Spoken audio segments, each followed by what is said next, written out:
আমরা কিন্তু সমুদ্রের একদম কিনার ঘেঁষে বাইক চালাচ্ছি, এটার একটা আলাদা ফিলিংস আছে। একদম কক্সবাজার থেকে আলাদা হয়ে ইরানির শেষ মাথা, ইরানির পরেও টেকনাফের শেষ মাথা, এটা টেকনাফ বিচে আছি।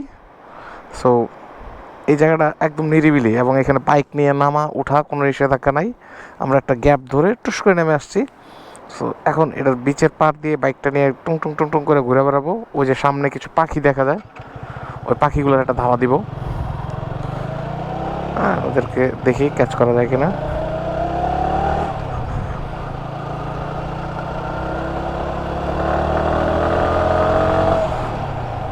এই যে পাখিগুলা, ওরা উড়াল দিবে দিবে দিবে দিবে একটা ভাব। এই তো উড়াল দিছে।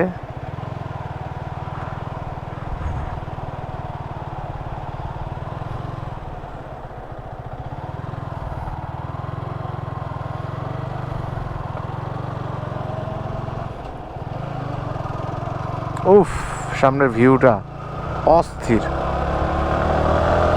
জাস্ট এটা দেখলে মাথা নষ্ট হয়ে যায়।